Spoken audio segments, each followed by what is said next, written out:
Hi, friends, and welcome to another episode of the Weekly Remind. I'm your host, Steve Stone. Today's main focus is going to be on the James Escalante case. James went missing in California, and Heather was thrust into the world of the missing. Heather Escalante, which is James's daughter-in-law, began to become the detective, the advocate, the news media, you name it, she did it. And she continues to do it to this day. James's remains were found in California soon after, and now Heather is looking for justice. We talk about many things in this interview with regards to James's missing case and now his homicide case. We do bring up another case that involving Erica Lloyd. Now, Erica Lloyd was found in the same area, not close to, but in the same area where James was found. We are not in any way saying that these cases are linked. We discuss it. We discuss the possibility. But again, we're not saying that they're linked. We have no evidence to prove that. But we do talk about it. We go into detail about several other remains that have been found in this location and what those possibilities are. Heather, again, is a true powerhouse, and it was a great opportunity to speak with her about this case and how she was able to do it. And maybe she can offer some advice to those of you out there who are experiencing a similar thing. We get right into it. So without further ado, here's my interview with Heather Escalante. And that he went out to help somebody and never came back. And then on top of that, he's got people trying to contact him that he normally keeps in touch with that weren't able to get him. My husband started getting worried. I'm going to be honest with you, but my husband and I don't handle things the same way. Just going to say that. He was hesitant to put in a missing persons report at first because his dad does not always follow the law, say it that way.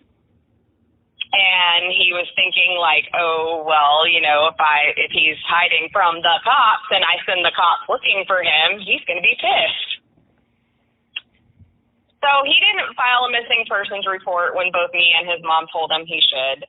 He kept trying to figure out other ways to find his dad. So he ended up contacting he has two kids prior to me and him being together. Both have different moms. Obviously, Carrie is one of them. Cassie is the other. And Cassie lives in the San Diego area. He ended up reaching out to Cassie. And so he just said, is there any way that, you're from there, people there, and your people know a lot of people. Is there any way possible that you can go up there and just see if you can find my dad? And if not, while you're there in person, go ahead and file a missing persons report for us. She said, sure, no problem. So on September 7th, she drove up to 29 Palms. I say that a couple of days prior to that, she drove up to 29 Palms. She started getting with all of her people out there and, trying to hit the road and try to find James. That was obviously quite unsuccessful. We didn't know at the time why, but now we do. But she was not able to find him, and the more she asked around, the more she kept hearing these strange stories about the girlfriend, and that James had gone out at the end of June sometime to help his girlfriend's friend and never came back, never showed up to get the friend, et cetera, et cetera. But we didn't have a lot of details. It was very, very vague. So at that point, she went ahead and called and had the police come out, and she filed a missing persons report with San Bernardino County Sheriff's Department. And what date was that? September 7th. Okay, September 7th.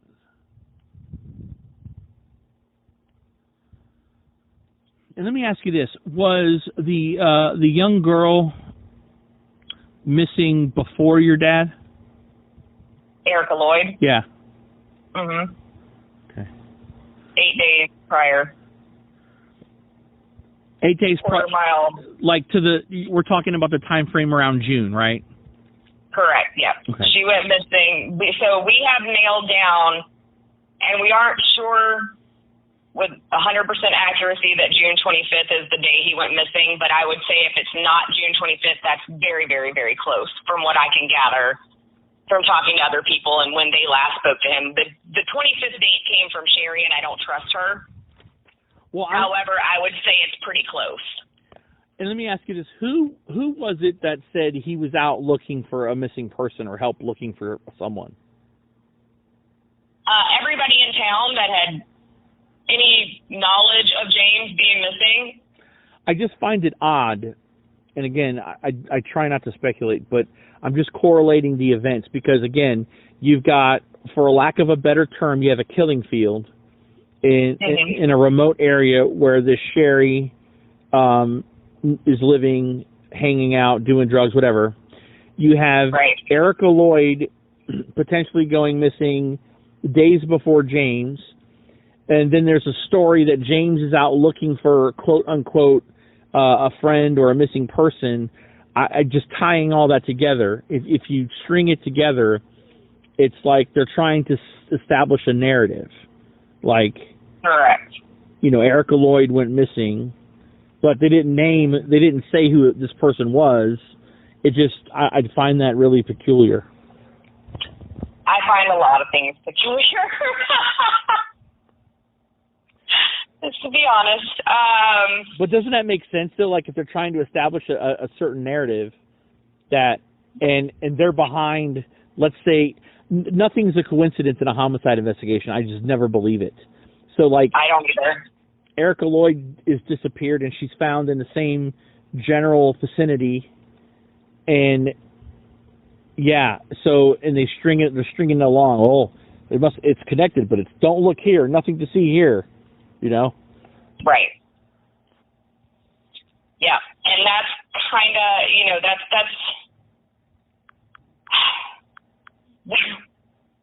been one of the things that's very difficult for me because I'm not a big believer in coincidence.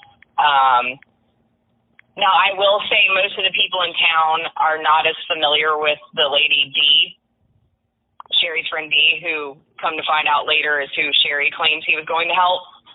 I think she was just, you know, she just was telling people he went to go help my friend who was stuck in the desert, and everybody just assumed it was Erica Lloyd because of the time frame. Right.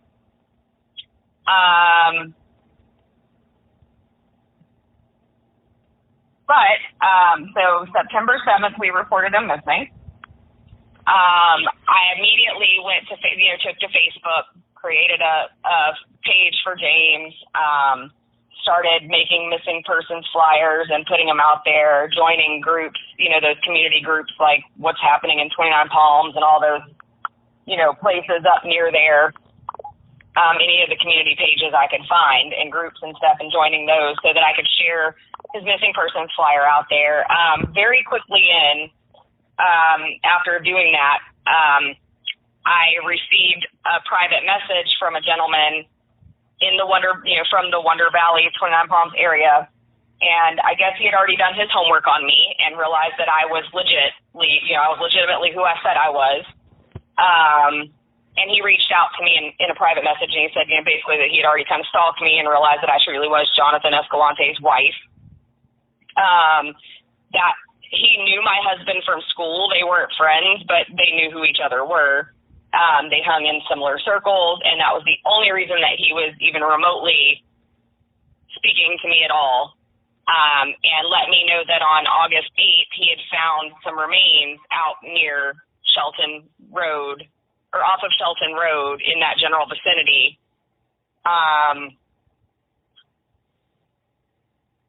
And he gave me a description of what he found. And so, of course, I wrote all that down so that I would have that kind of in my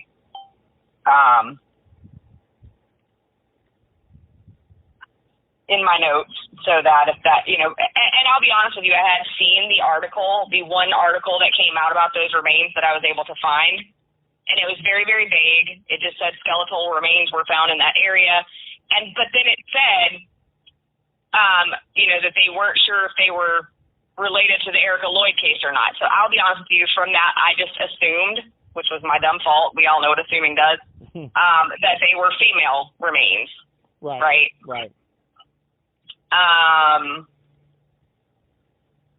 And I didn't look at those anymore. I moved past that.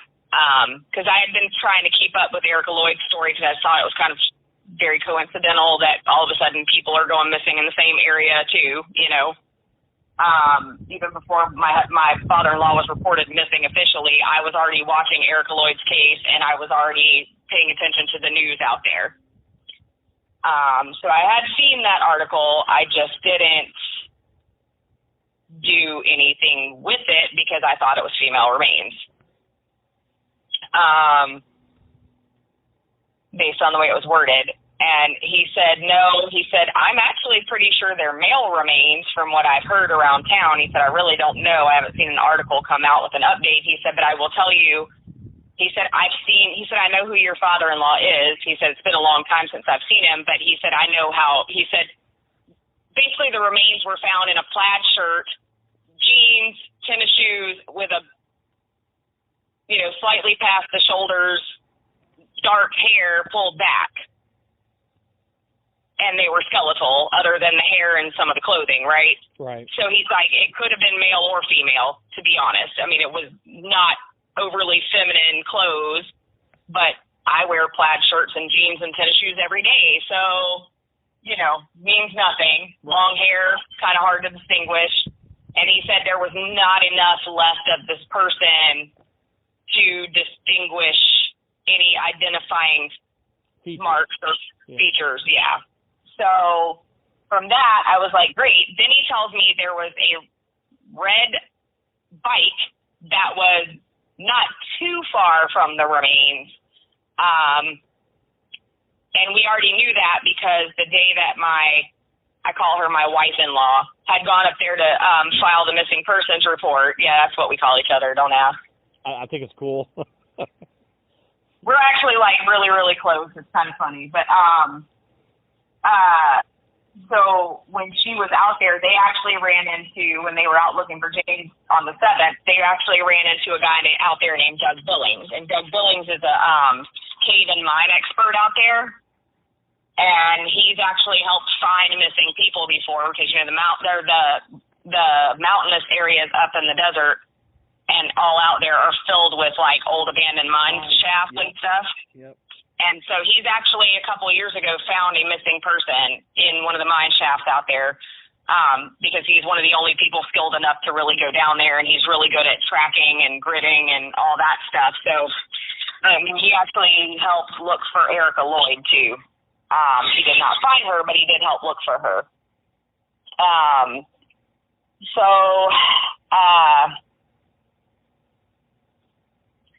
He had actually found the bike twice before we had even reported my father-in-law missing. And so we already knew that,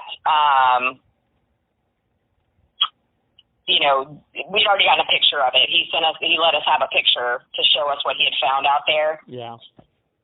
And so we did already know that and had a picture of it. So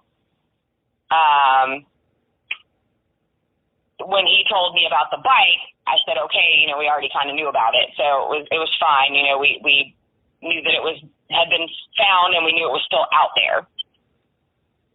So, I told him, thank you for the information. A day or so later, same Facebook group out there, Sherry commented on it and said, hey, this is James's girlfriend, Sherry, please call me, and gave me her number. This was on September 10th. So I went to my husband, I was like, hey, girlfriend finally, I found girlfriend, or she found me. I don't know how you want to word that, but here we go. I said, she wants us to call. Do you want to call her or do you want me to? He said, no, I'll call her. I said, okay. So he called her, and not that this needs to be stated, but I'm going to say it to you this way. She set off all my spidey senses in the first phone call. Right. Every last one of them. She absolutely just set off my spidey senses because he calls her, and she starts the conversation out with like 1,000 I'm sorries, followed by, now mind you, we literally just had a way to get in touch with her that day. She did not know anything about us other than my husband's name was Jonathan Escalante, and he lived somewhere in South Carolina with his wife and family. That's what she knew about us. No numbers, no nothing, right? So this next statement made zero sense to me. She said a bunch of sorries, and then she said, your dad gave me a ring of his to give to you, and I'm wearing it. I'm going to keep wearing it until I see you and can give it to you in person. Someone close to James, who knows James, talked to James, friends with James, has a ring of James's, and was supposed to all of a sudden give it to the family members upon seeing them. And this is troubling, and this is where Heather starts to realize that something isn't quite right with the story, and she begins to press forward looking into this particular individual. I got to tell you that in all the time I've known Heather, she's gone through rabbit holes like everybody has with the missing, and the one thing that Heather has always made a point to do is try to encompass all aspects, all possibilities. But this is just one of those possibilities that seems to keep coming up and coming up and coming up. And as we dive back in, we'll see that things with this friend just are not adding up. So that immediately struck me wrong. The other thing that I just truly really did not like at all was the fact that the entire conversation she was referring to James in the past tense. Now, mind you, at that point in time, the only two people that knew on our end about those remains, three people that knew about those remains on our end was me, my husband, and his ex, Kathy, that filed the missing persons report for us. Right. And, of course, the guy who found them and the police. Yeah. I mean, people who may have seen the article, but nobody linked it to James. Right, see what I'm saying? Right, because at the time there was no ID on the remains. No. Right, so. Absolutely no ID. And they were skeletal, so it's not like, even a tattoo identification or there was nothing. Right. It was a John Doe in the morgue. Bunch of bones and some clothes in the morgue as a John Doe is what it was at that point. Hell, half the people in the community didn't even know if they were male or female remains at that point. Right. So the fact that she was referring to him in the past tense, the entire conversation, I automatically did not sit well with me at all. My husband then proceeded to ask her, well, tell me what happened when he went missing. And that was when we got from her the details that we have of this story now, or at least the original details that she gave, which have all changed multiple times since then. But that was when she told us that she said at this point in time that she sent him out there, which that later changed to, I didn't send him out there. He chose to go out there because he got tired of decalling.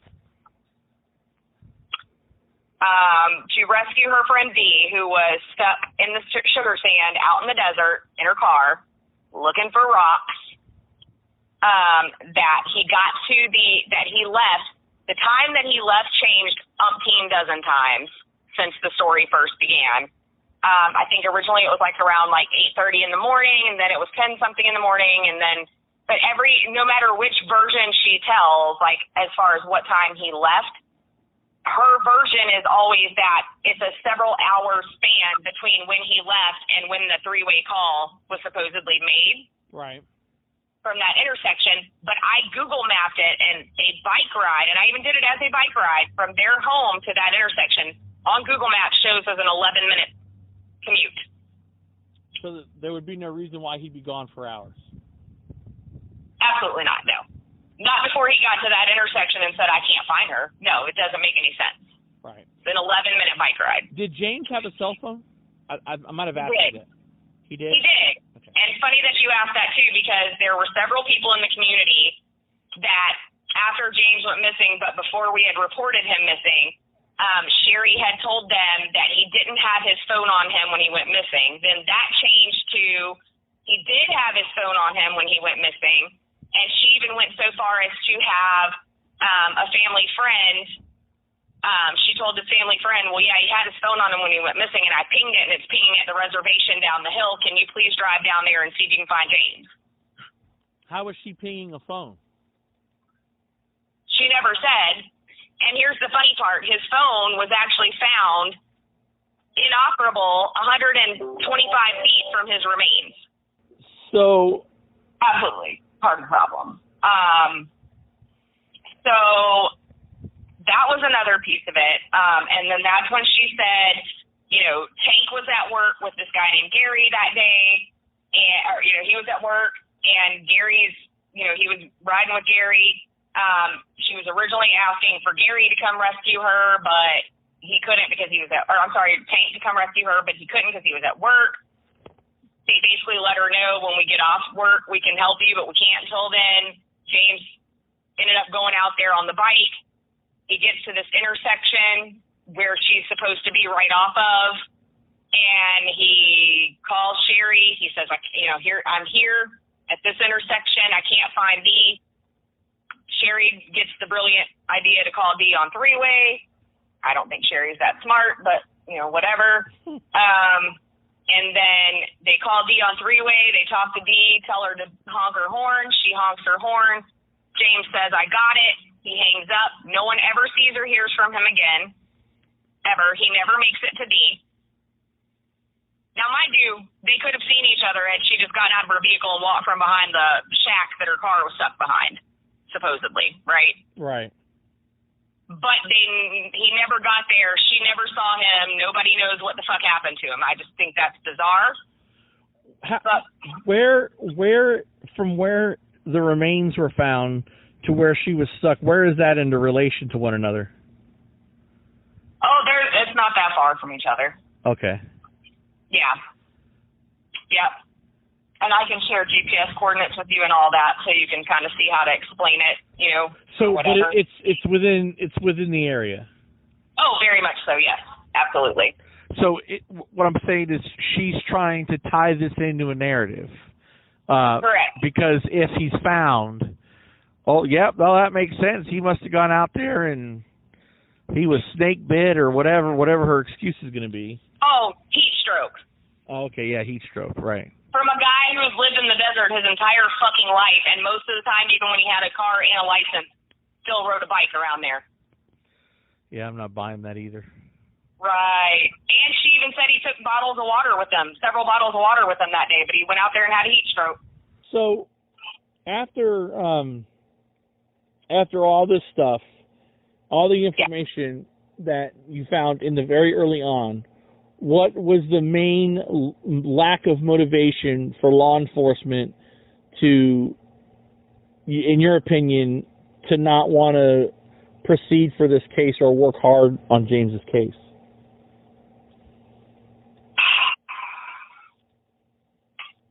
Was it because he was Native American? Was it because he had a past? Was it? I really haven't been able to figure that out, to be honest with you. And that's been very frustrating as well. It's kind of hard to discern most days whether it's because he has a criminal past, because he was a current drug user, he was an American Indian, or they thought he was Mexican, whatever, either or, race, I'll just say race. Or if it's because, they're involved, if it's because they're just inept, I have no idea. I cannot figure it out to save my life. Heather has worked very hard on James's case. In California, they have guidelines on missing persons cases where if remains are found and not all of them are recovered, that there's still a missing person. Not all of James's remains were recovered when they were located. And again, this case did not transfer over to a homicide case right away. However, since our interview, James's case has gone from a missing persons case to now an active homicide investigation. I cannot tell you how hard Heather has worked and everything that she's gone through. She has been a social media presence. She has made sure she's been on top of law enforcement. And she's not going to stop until she gets justice for James. If you have any information on James Escalante's case, please contact Justice for James Escalante at 760-844-0558. Again, that's 760-844-0558. Or you can send an email to bringblackhawkhome@gmail.com. Again, that's bringblackhawkhome@gmail.com. Finally, today, we're going to discuss the missing persons case of two girls that have been missing from Rice, Texas, and that's Misty and Maggie Mcginn. Misty went missing on April the 19th, 2020. She was 17 years old at the time of her disappearance. Misty has mental health issues, some schizophrenia, depression. She has sleeping issues. And this is something that behavior that brings that causes her to run away, just leave. And again, at the time she was a minor, she has not been heard from since. I don't believe right now that the Rice PD are taking this missing persons case seriously. Maggie, which is Misty's sister, went missing on March the 8th, 2021. She is 17. She has similar mental health issues as Misty and has run away in the past. We need to make sure that we send a message to law enforcement that these two girls are not to just looked at as runaways. They're endangered. Mental health issues, it's not like you're dealing with a spoiled child who didn't get their own way and decided to leave. That's not the case here. Misty and Maggie Mcginn have mental health issues, and they need to be addressed. Have they run away in the past? Yes, they have. But does that mean that we have to be less motivated to try to locate them and bring them home? I'm sure the families want nothing more than to work on their health issues and make sure that they don't run away, they don't leave, they don't have problems like this. All families would want that. But in the case of Misty and Maggie Mcginn, the cops really aren't doing a whole lot. And I think we need to get the message out that these girls deserve to be looked for.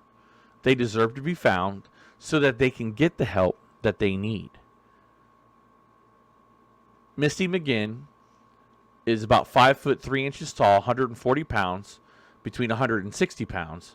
She has brown, reddish pink hair at the time of her disappearance with brown eyeglasses. She has unfinished red rose on the inside of her left arm, which is the tattoo, and pierced ears. If you have any information, please contact the Rice Police Department at 903-326-4146. Or you can email me, Steve Stone, at thegrimtruth.com. Again, that's Steve Stone at thegrimtruth.com. Maggie Mcginn was 17 when she was missing, 5'6", 160 pounds. Her hair was dyed red. She has blue eyes, and she has a mole on the left side of her face. If you have any information on Maggie Mcginn, please contact the Rice Police Department at 903-326-4146, or you can email me, Steve Stone at thegrimtruth.com. I want to thank Heather Escalante for being my guest and discussing James's case. It is people like Heather who, again, don't ask to be thrown head on into the world of the missing and the murdered, but that's where she found herself. and she took control. In many times when we have situations like this, we don't know where to turn. We don't know who to turn to. It was Heather who decided that even though she couldn't control what was going on with James and ultimately what happened to James, but she can control what's happening now, and she's doing a fantastic job. So again, I want to thank Heather for coming on to the show and interviewing and telling us James's story. And again, it is very, very important to make sure that if anybody has seen Misty and Maggie Mcginn, to please contact the authorities. Let's get them home to their families. I think it is very important that we don't look at mental illness as a reason for kids and young people, and adults for that matter, just to go missing. It's not an excuse. Let's do a better job. Thank you for watching this episode of the Weekly Remind. If you haven't done so, subscribe to our YouTube channel. Hit the notification bell so you never miss an episode. Hit that like button. The more likes we get, and yes, we want likes, because the more likes you get on YouTube, the more the channel is advertised and put out there for others to watch, because we need as many people on board as we can. And leave a comment. Let us know how we're doing. Let us know if there's a case that you would like us to cover, or thoughts and opinions on the cases and stories that we bring you on this program. Thank you for watching the Weekly Remind. I'm your host, Steve Stone. God bless.